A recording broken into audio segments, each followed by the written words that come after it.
Welcome to maths academy. आज हम बात करेंगे एसआई का पार्ट 4। हमने 9 तक का क्वेश्चन देख लिया था। 10वां क्वेश्चन देखते हैं।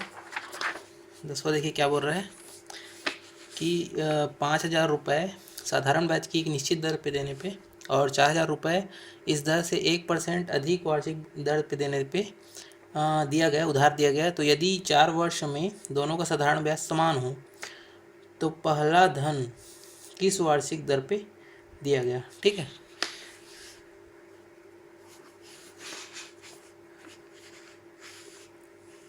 देखो 5,000 रुपये और 4,000 रुपये। ठीक है, दो कंडीशन दिया है इसमें।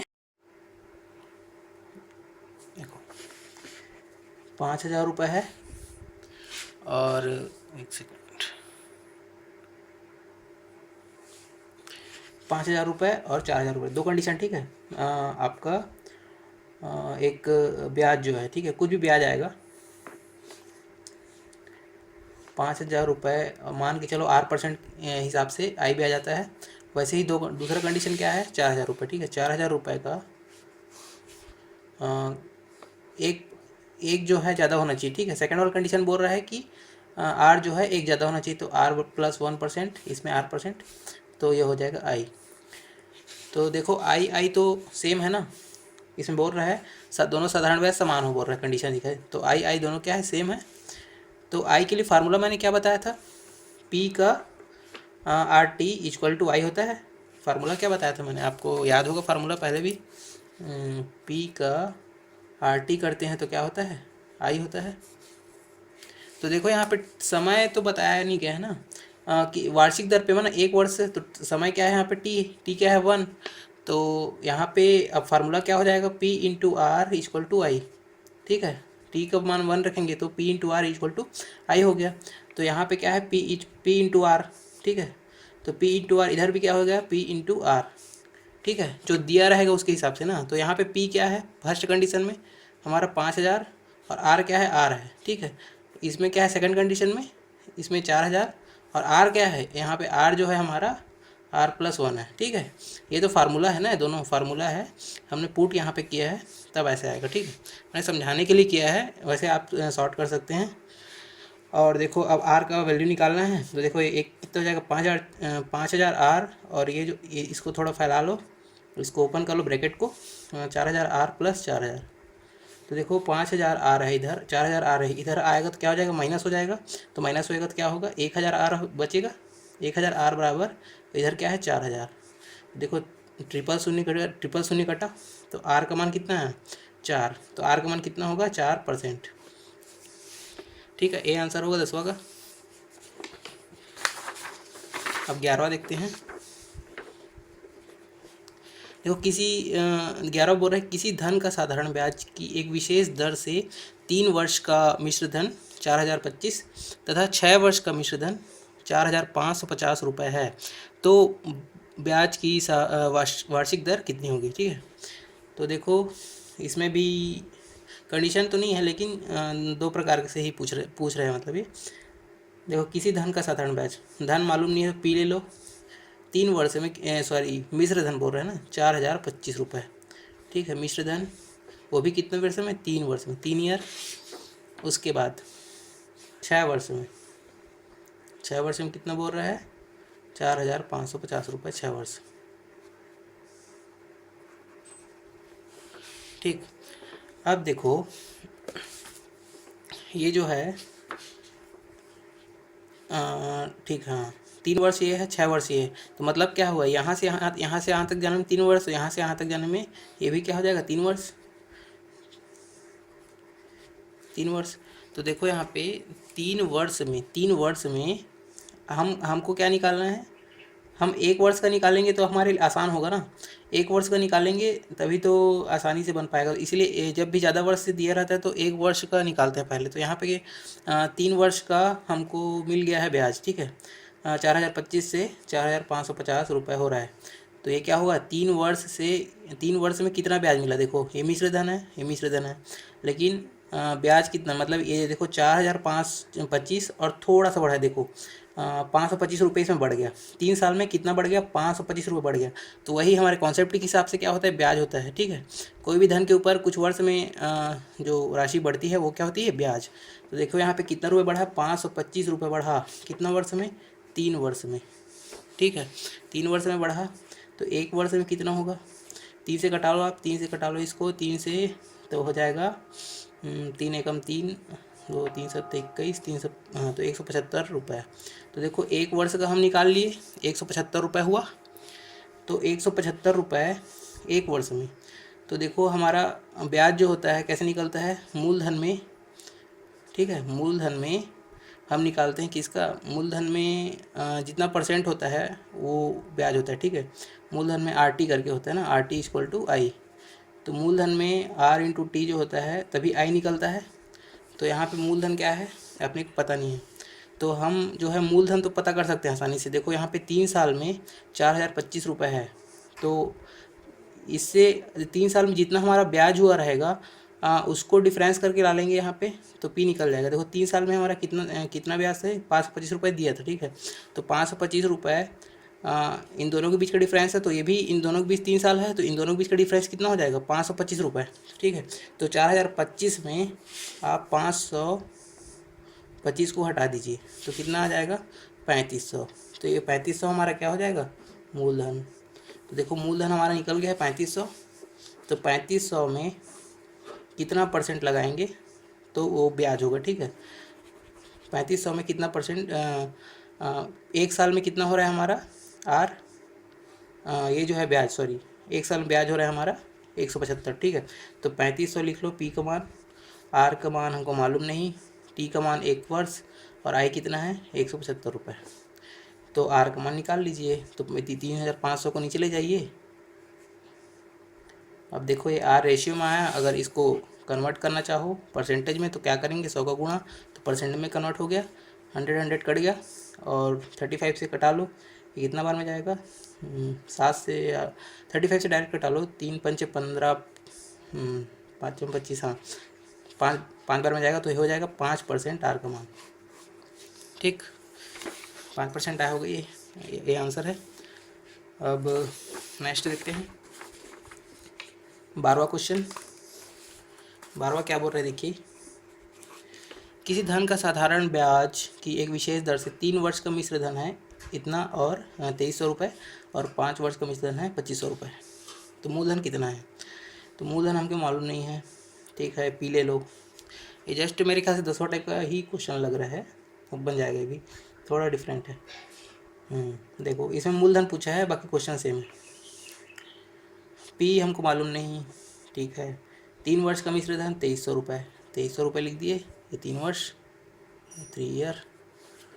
वैसे ही 5 वर्ष का मिश्र धन, 5 वर्ष का मिश्र धन कितना दिया है? ₹2500। 25। देखो ये टोटल यहाँ से यहाँ तक का 5 वर्ष, यहाँ से यहाँ तक का 3 वर्ष, तो यहाँ से यहाँ तक कितना हो जाएगा? 2 वर्ष। ये 2 वर्ष हो गया। तो 2 वर्ष में, ठीक है, 2 वर्ष का चलो ठीक है, मूलधन पूछ रहा है ना, मूलधन पूछा है। 2 वर्ष में कितना ब्याज देखो आप, ठीक है। 2 वर्ष में कितना ब्याज हो रहा है? देखो 2300 से बढ़ के हो गया 2500, माने 2 वर्ष में कितना हुआ? ₹200 ब्याज हुआ। तो 1 वर्ष में कितना होगा? 1 वर्ष में होगा, 2 से कटा लेंगे इधर, तो 100 रुपये, ठीक है। ₹100 क्या हो जाएगा हमारा? 1 वर्ष का ब्याज। तो देखो यहाँ पे मूलधन कितना रहा होगा? देखो 2300 से थोड़ा कम रहा होगा मूलधन, ठीक है। 3 साल में कुछ बढ़ गया, ठीक है। 1 साल में कितना बढ़ रहा है? ₹100। तो 3 साल में कितना बढ़ रहा है? ₹300। तो ₹300 बढ़ गया, तो हमारा मूलधन क्या होगा?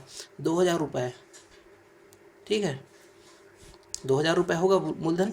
समझ में आया कि नहीं? क्योंकि देखो भाई 1 साल में ₹100 बढ़ रहा है, तो वैसे 3 साल में कितना बढ़ेगा? 300। तो 300 को हम घटा लिए, ठीक है। 300 हमारा ब्याज हुआ ना, 300 को हम घटा लिए। 2300 में 300 घटा लो तो आ जाएगा ₹2000। तो P हमारा क्या हो जाएगा? P हमारा ₹2000 आ जाएगा, ठीक है। ये डी आंसर होगा। इसके क्वेश्चन जो है देख के बनते हैं, ऐसा ही थोड़ा सिंपल आता है इसका क्वेश्चन। और CI भी समझ जाओगे तो सिंपल है, नहीं तो फिर टफ है। अब देखो 13वां क्वेश्चन देखते हैं। साधारण ब्याज से किसी धन का 2 वर्ष का मिश्र धन ₹720, उससे अगले 5 साल बाद 1020 रुपये हो जाता है। तो वह धन कितना है? देखो पी मालूम नहीं है, 2 वर्ष में कितना विसर्जन हो रहा है? 2 वर्ष में 720 रुपये अगले 5 साल बाद। ठीक है, अगले 5 साल माने यहाँ से 5 साल बोल रहे हैं। ठीक है, अगले 5 साल बाद कितना विसर्जन हो रहा है? 1020 रुपये। तो वो क्या बोल रहा है? वह धन कितना है? वह धन कितना है? ये पी मालूम नहीं है, कुछ नहीं, डिफरेंस खेलना है बस। ठीक है, तो देखो 5 वर्ष में 720 से कितना हो गया? 1020। मतलब कितना जुड़ा इसमें? 7 5 12 7 3 10, 300 रुपये। ठीक है, 5 वर्ष में 300 रुपये जुड़ा। ठीक है, 1020 में 720 घटा लो, दोनों के बीच का डिफरेंस क्या हुआ? 300 रुपये। 5 साल में कितना जुड़ा? 300 जुड़ा। तो 1 साल में कितना जुड़ेगा? माने ब्याज है ना, एक साल में कितना जुड़ेगा? 5 छक्का 30, तो कितना हुआ? 60 रुपये। 1 साल में 60 रुपये जुड़ा। यहाँ पे कितना साल दिया है? 2 साल। तो यहाँ पे 2 साल, तो देखो 2 साल का कितना ब्याज होगा? 2 साल का कितना ब्याज होगा? 120 रुपये। तो 2 साल में कितना जुड़ रहा है? 120 रुपये। ठीक है, 120 रुपये जुड़ रहा है। तो 720 रुपये किस में 120 जोड़ेंगे कि 720 होगा, यानी कि ये क्या हो गया? 600 रुपये। ठीक है, या 720 में 120 घटा दो तो 600 आएगा ना। तो 600 में 120 जोड़ेंगे तो क्या हो गया? 720 रुपये। तो हमारा मूलधन क्या हो गया? 600 रुपये। तो 13वां आ गया आंसर। ठीक है, 600, ये बी आंसर होगा इसमें। ठीक है, आज के लिए इतना ही करते हैं। देखो अभी वीडियो क्लोज मत करना, क्योंकि मैं कुछ बताने जा रहा हूँ। आर.एस. अग्रवाल का जो बुक को लेके कुछ लोगों में भ्रम बैठा हुआ है, उसके बारे में थोड़ा बता देता हूँ। देखो आर.एस. अग्रवाल का जो मेनली बुक जो आता है, आर.एस. अग्रवाल बुक जो आता है मेनली 3 टाइप का मुख्यतः इसका बुक आता है। पहला है संख्यात्मक अभियोग्यता, संख्यात्मक अभियोग्यता, अभियोग्यता इसी को बोलते हैं क्वांटिटेटिव एप्टीट्यूड। ठीक है, दूसरा बुक आता है इसका अंकगणित। अंकगणित मतलब अरिथमेटिक, अरिथमेटिक। और तीसरा बुक आता है नवीन अंकगणित, नवीन अंकगणित। ठीक है, ये न्यू अरिथमेटिक है ना, अरिथमेटिक। ठीक है, 3 प्रकार की मोस्टली इसकी बुक आती है। तो देखो ये जो तीनों बुक है, उसमें लोगों में भ्रम बैठा हुआ है कि हम किसको लें तीनों में। देखो एक्चुअल में ये जो है आर.एस. अग्रवाल जो इसमें बुक निकाला है, तो ये सब अलग अलग इसलिए निकाला। देखो ये इसको छोड़ दो, तो अंकगणित और संख्यात्मक अभियोग्यता में केवल एक ही डिफरेंस है। इसमें अंकगणित में टॉपिक्स जो है अंकगणित के ही हैं, ओनली अरिथमेटिक है। ठीक है, ओनली अंकगणित है इसमें। और इसमें जो है अंकगणित, अंकगणित प्लस इसमें रीजनिंग का टॉपिक है। ठीक है,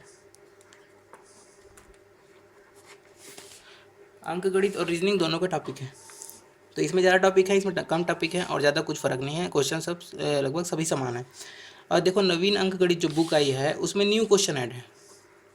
ठीक है, न्यू क्वेश्चन क्या है? ऐड है न्यू क्वेश्चन, प्लस कुछ सम न्यू चैप्टर्स, न्यू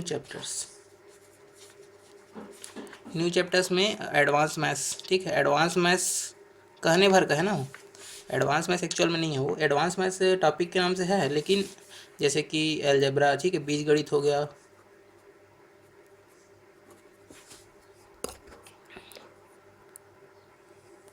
देखो बीजगणित हो गया एक, दूसरा आपका ज्यामिति, तीसरा त्रिकोणमिति। लेकिन ये जो तीनों एडवांस मैथ्स है, इतना इजी क्वेश्चन है, इतना इजी क्वेश्चन है कि आप देख के ही बना दोगे। 10वीं लेवल मतलब जो 10th में जैसे क्वेश्चन रहता है, मतलब वैसे टाइप का है क्वेश्चन। मतलब कोई हाई लेवल के क्वेश्चंस नहीं हैं इसमें एडवांस मैथ्स के। जो एग्ज़ाम में जो पूछे जाते हैं, एसएससी में जो एग्ज़ाम पूछे जाते हैं, उस टाइप के क्वेश्चन इसमें नहीं है। तो इस अगर मेरे को आप बोलते हो कि इसमें से सॉल्व कराओ, तो मैं आपको कोई बेनिफिट नहीं होने वाला। ठीक है, तो मैं इसीलिए जो बुक है मेरे पास, जो मैं संख्यात्मक भी करके है, तो मैं इसमें से ही सॉल्व कराता हूँ, ठीक है। क्योंकि इसमें अगर रीजनिंग का टॉपिक पढ़ते हैं, कैलेंडर इसमें नहीं दिया रहेगा अंकगणित में, कैलेंडर इसमें मिल जाएगा आपको, ठीक है। तो कैलेंडर मैंने जो सॉल्व कराया है, तो ये बुक लेंगे तो ज़्यादा सफिशियंट है ना वो। तो नवीन अंकगणित भी ले सकते हैं, ऐसी बात नहीं है। मतलब अगर लेना अभी अगर आपने बुक नहीं लिया है तो आप ले लो नवीन अंकगणित, ठीक है। लेकिन आपने बुक ले चुका है तो कोई दिक्कत नहीं है, अरिथमेटिक ले चुका है कोई दिक्कत नहीं है, लेकिन क्वांटिटेटिव एप्टीट्यूड लिया है तो और अच्छी बात है, क्योंकि उसमें रीजनिंग के टॉपिक है। कैलेंडर का टॉपिक जो मैंने कराया है उसमें मिल जाएगा, और कुछ कुछ रीजनिंग के टॉपिक हैं, घड़ी और कुछ कुछ है, 2-3 है ना। तो ये जो देखो नवीन अंकगणित है, अगर लेना चाहो तो आप बेस्ट तो यही होगा, क्योंकि आपको नए क्वेश्चन मिलेंगे, आप सॉल्व ज़्यादा क्वेश्चन करेंगे तो ज़्यादा अच्छा होगा आपके लिए, ठीक है। लेकिन मेरे को बोलते हैं कि सर इसमें से सॉल्व क्यों नहीं कराते नए क्वेश्चंस में। देखो मैं नए क्वेश्चन सॉल्व कराऊंगा तो मेरे लेक्चर्स ऑलरेडी बढ़ते जाएंगे, कुछ ज़्यादा ही हो जाएगा। और सबसे पहला तो मेरे पास उतना टाइम नहीं रहता, और मैं इतना ही सॉल्व करा दूंगा तो भी बहुत है। और हाँ, आप देखो, आपको मेन कॉन्सेप्ट सीखना है, आपको क्वेश्चन के पीछे नहीं भागना है, ठीक है। क्वेश्चन तो आपसे ऐसे ही बन जाएगा, आपको बेसिक क्लियर करना है। मैं जैसे बेसिक धीरे धीरे जो बेसिक से क्लियर कराता हूँ, और आपको मतलब मैं क्वेश्चन इतना ही क्वेश्चन, इसमें जितने क्वेश्चन करा रहा हूँ मैं उतने क्वेश्चन के आप कॉन्सेप्ट समझ गए हैं कि क्वेश्चन बनते कैसे हैं, तो ये नवीन अंकगणित के जितने भी क्वेश्चन हैं आप ऐसे ही क्रैक कर जाएंगे, ठीक है। तो इसमें कोई आपको प्रॉब्लम नहीं आएगी, मैं आपको चैलेंज कर रहा हूँ इस चीज़ के लिए। अगर और एडवांस मैथ्स की जो बात है, इसके लिए अगर बुक पढ़ना ही है, एसएससी सीजीएल की तैयारी करना ही है, तो जो है आप प्लेटफॉर्म और आप ले लो किरण या फिर राकेश यादव की आती है 7300 वाली, वो ले सकते हो। वो सफिशिएंट रहेगा, ठीक है। तो बाकी जैसे इतना जैसे मैं सॉल्व करा रहा हूँ क्वांटिटेटिव एप्टीट्यूड, ये जो अब मैं RS ओवरऑल मैं जो सॉल्व करा रहा हूँ आपसे, उसमें रेलवे वगैरह तो आराम से निकल जाएगा, जितने भी PSC रेलवे UPSC का भी एग्ज़ाम निकल जाएगा आपसे, ठीक है। SSC CGL में एक्स्ट्रा पढ़ना पड़ेगा आपको एडवांस मैथ्स, बाकी अरिथमेटिक तो हो जाएगा इसमें, ठीक है। तो आज के लिए इतना ही। तो देखो ये जितना भी है ये बिज़नेस है, एक बिज़नेस है। लोग क्या करते हैं कि ये अरिथमेटिक अंकगणित ले लेते हैं, उनके पास अब क्या है रीजनिंग का टॉपिक नहीं रहता, देखते हैं कि इस वाले बुक में रीजनिंग का टॉपिक है, उसको भी ले लेते हैं। फिर क्या करते हैं, नवीन अंकगणित देखते हैं, नवीन अंकगणित बाज़ार में नया आया है, उसमें नए क्वेश्चन ऐड हैं, उसको भी ले लेते हैं। तो RS अग्रवाल का क्या हो गया, 3-3 बुक एक साथ बिक गया, ठीक है। उसको बेचना चाहिए था एक बुक, लेकिन बुक कितना बिक गया, 3-3 बुक बिक गया, तो 3 गुना उसको फ़ायदा हो गया। तो देखो ये बिजनेस है, ठीक है। तो बिजनेस के पीछे मत भागो, आप कॉन्सेप्ट के पीछे भागो, आपके सब क्वेश्चन बनेंगे, और नए नए टाइप की बुक को ट्राई करो, ठीक है। ठीक है, तो आज के लिए इतना ही, थैंक यू फिर। और हमारे चैनल को मैथ्स एकेडमी को सब्सक्राइब कीजिए, ओके।